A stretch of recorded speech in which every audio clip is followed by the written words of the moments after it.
2014 मसीहा पर भारत वर्ष में बीजेपी सरकार आसिला पर आपण देखंतु विभिन्न राजनैतिक दल प्रतिपक्ष विरोधी ऊपर दुर्नीति कथा कही विभिन्न जातीय अनुसंधान प्रतिष्ठान यथा ईडी सीबीआई आउ विभिन्न अनुष्ठान को प्रयोग करी विरोधी दल को भयभीत करने को चेष्टा करुच्ची। तांकर गोटाए प्रसंग अच्छी दुर्नीति। तेणु मोर आज आपण मान माध्यम मु देशवासी की पचारिबा को चाहे जे बीजेपी 10 वर्ष शासन करिया भितर 3 पाली रे शासन करिया भितर देश में दुर्नीति हैनी। बीजेपी सबुठारु रिचेस्ट पार्टी इंडिया रे केमिति हैला। तेणु बीजेपी निर्वाचन रे जो टंका खर्च करुची से टंका कौन अमित शाह मोदी तांको जमी बिक्री करी आनी टंका खर्च करुचंदी।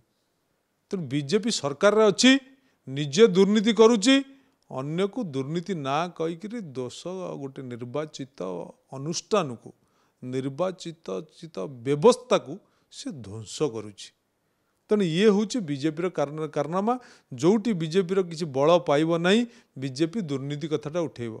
तेणु सी तो 10-11 वर्ष है देशर शासन क्षमतार रहिले से तो 10 वर्ष है ओडिशार दुर्नीति कथा उठाउछन्ति। गोटे दुर्नीति तो एपर्यंत प्रमाणित कर पारे बरं गत काली पार्लियामेंट रे तांकर गृह मंत्री अमित शाह नवीन पट्टनायक को प्रशंसा करी वक्तव्य रखिछन्ति।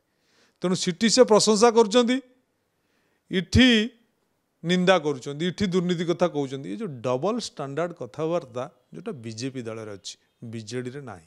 स्वच्छ शासन बीजेपी कहउछि स्वच्छ शासन कथा बिजु जनता दल कहिता किंतु स्वच्छ शासन रे कलंक रहिछि। शुणु बिजु जनता दल दीर्घ 24 वर्ष शासन क्षमता रहिला परे ओडिशावासी जानिचंती बिजु जनता दल कौ भली ढंगे शासन करिछि। बिजु जनता दल सबु बेले दुर्नीति की पाई एवं आईन विरुद्ध रे जीरो टॉलरेंस इथरे आपण इतिहास कहूँ मंत्री बंधाई विधायक बंधाई बड़ बड़ ऑफिसर बंधाई जेल को जाइछन्ति। ये हूँ बिजु जनता दल सरकार कथा। किंतु आज गोटे ओडिया लोक को राज्यपाल पुओ माड़ माइला तापाई किसी कार्यानुष्ठान अच्छी देखुं आप कार्यानुष्ठान अच्छी। तो सी जिते दुर्नीति कथा कहते से दुर्नीति खाली गोटे स्लोगान। वास्तव में बिजु जनता दल एवं नवीन पट्टनायक सरकार 24 वर्ष धरी निस्वार्थपर भाव में निरंकुश भाव एवं आंतरिकता सह ओडिशावासी सेवा देछि।